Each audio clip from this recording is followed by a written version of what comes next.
So I'm going to walk you through the families of function notes for the work on Friday 327. So the vocabulary that we're going to go through here is just some basics about functions. So the first one, the simplest form and the set of functions that form a family, is called the general form function.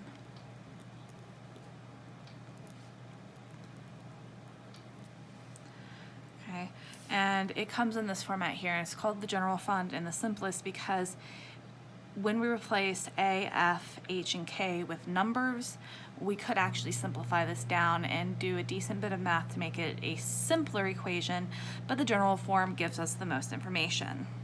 Now, anytime that we're making a change to one of the A, H, or K values, because these are normally 1, 0, and 0, if we're looking at the parent function, the simplest form of a function, that is called a transformation.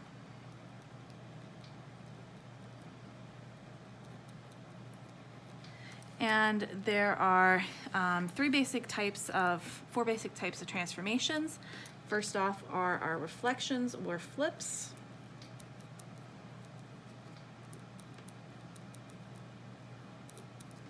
And then translations. Those are also called shifts. So those are movements up and down.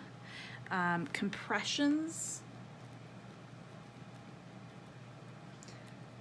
Think about a compression as, think like if you have a sponge and you compress it, you're pressing it down. So that's what we're doing with the graphs when we do compressions, is we're pressing them either down and into each other or from the sides in towards each other, depending on whether it is a vertical compression or a vertical or horizontal compression. And then we also have stretches, which is just basically the opposite of a compression. So, and those can also be taking a graph vertically and stretching it out, or horizontally stretching it out that way. With a translation, it is a shift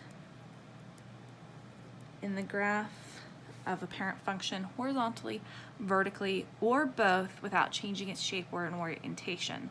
So it is not a compression or stretch, which changes the shape, and it's not a flip, which changes the orientation, which direction it's flipping. Because if I have a quadratic that opens up, I can flip that down, and now it's opening the other way. Its orientation has changed.